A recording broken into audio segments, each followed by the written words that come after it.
But as we streamline expenses, we've not sacrificed investments in the things that matter.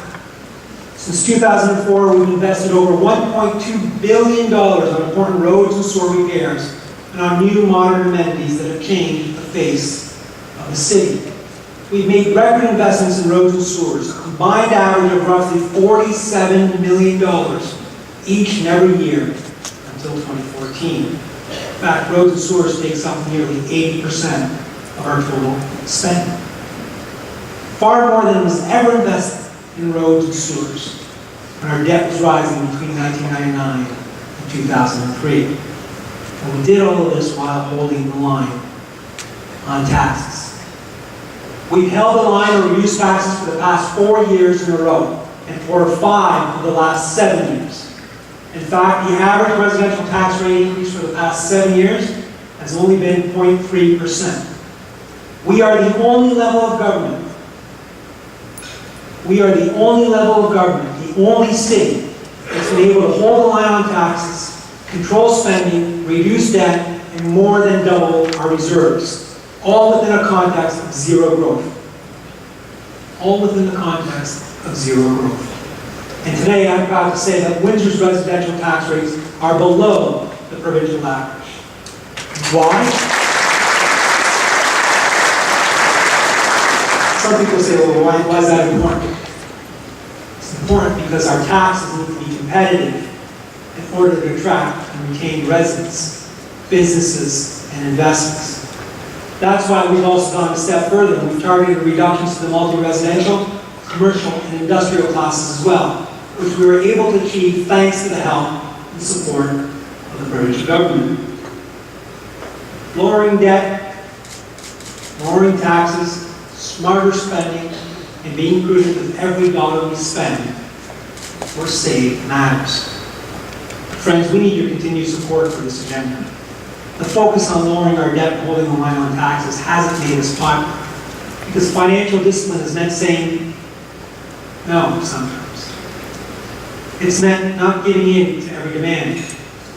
But this discipline has allowed us to give taxpayers some desperately needed relief at a time when they needed it most. Financial discipline and keeping taxes low is important, but making our city more affordable alone is not sufficient enough to attract and maintain the job creators of today's economy. Another key part of our plan has been to make our city more attractive. We promised to build a modern city with renewed and reliable infrastructure. A clean, green, modern city. And today, almost everywhere you look, we've upgraded, improved, or replaced. We use this economic downturn as an opportunity to transform, to reposition, to put on a fresh face and to project a new image, to instill a renewed sense of pride. And we can be proud of what we've achieved or what we've done to reshape our city. From the airport to the parks, to our main corridors, to the WFC Center. And there's more to come, like our new aquatic center already under construction. We are transforming, revitalizing, and re-energizing downtown Windsor. The barn development. The University of Windsor's Music and Visual Arts program relocating to the Armories. And the Film and Visual Arts program moving to the former Lusky. The Windsor Star moving into the Palace. And the University of Windsor social work programs moving into the Starbuck. Wait until you see what the university has in store for these city landmarks. You will be blown away. All of this builds upon the renewed vibrancy St. Clair College has already brought to our downtown. But we've also made important cultural investments, like the Capitol Theater and the renewal of the Windsor Symphony Orchestra, the Downtown Cultural Center, development for the Art Gallery and the main library. All of this to create energy and destination animation in our downtown, to attract people from near and far, residents, tourists, and investors. In the next several weeks, I'll be bringing forward a report to Council recommending the establishment of a retail development corporation. Its primary responsibility will be to work with all of our VIAs, as well as other areas, to support the retention, the the attraction of new retail, entertainment, housing, institutional, commercial ventures in and across our community districts. And we're doing all of this because we want to become more. We want to do more. We want to become more of an attractive community where people want to locate and in which companies to invest. And unlike other places that are struggling to get their financial house in order, that are clawing back investments in their community, we are building. We are building a diverse, modern, and progressive city.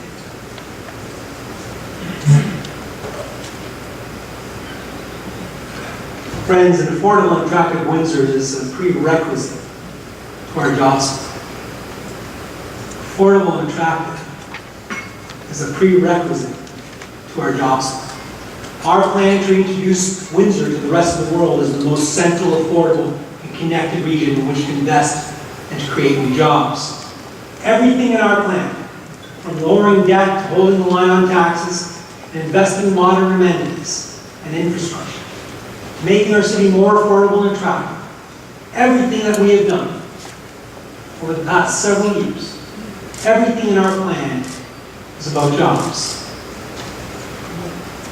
We've been patiently executing a strategy of economic diversification while persistently seeking out investors, sharing our story with them to help them understand what we already know. That Windsor means opportunity. Job creation, economic diversification, building a stable, competitive business environment. Your council is focused and committed to achieving these goals, and we are making progress.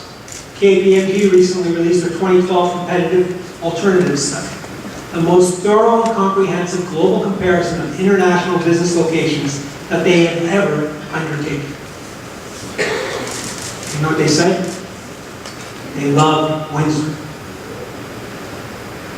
They love us. We ranked in the top 20 of 103 mature cities studied worldwide. And we ranked in the top 7 for competitiveness in the northeastern United States and Canada. We have attractive office and industrial leasing rates. We have the best housing affordability in the nation, the third best in North America. Within Canada, we have the third highest GDP per capita, the third highest level of education, and the fourth highest research and development expenditures as a percentage of GDP. Our most recent job numbers show that while the overall employment rate hasn't changed, 2,000 more people were employed in March compared to February. But we have more to do. We must continue to be hungry in our pursuit of jobs and investment opportunities that will continue to diversify our economy. And today I'd like to share with you 7 of those opportunities, which are the building blocks for our future. In the recent election, I committed to diversifying our economy through the development and growth of specific industry sectors. All the projects that I want to share with you today are focused on those new economic sectors that help and complement our traditional strengths. And as you can appreciate, I can only share the details that will not prejudice these investments. And in many cases, I've actually asked their approval to share our progress to date with you here today. The last thing we want to do is for us to do the hard work only to have another municipality or region up the ante. But it's important for you to know what's coming, what's in store for our city. Our plan to diversify includes making Windsor a center for aerospace manufacturing and a center for aerospace maintenance repair overall. The first investment achievement I want to speak about today is that in a matter of weeks, Premier Aviation will be opening its maintenance repair and overhaul facility here in Windsor. Their arrival lays the groundwork for an industry that did not exist in our city 2 years ago and would not have existed without our proactive intervention. The story of Premier Aviation mirrors the resilient spirit of our community. Founded in 2002 during the most challenging time in the history of the aviation industry, Premier built a solid and growing business servicing the North American market. They had the foresight to see where the industry was going and how to shape that transformation. With your city council support and with federal government support, specifically Jeff Blossom, who's here today, we secured the funding to build this new facility. The kind of infrastructure that a company like Premier needed. And it worked. It's allowed us to get into the game, to attract a new industry. And the results speaks for itself. We will have the only facility of its kind west of Toronto.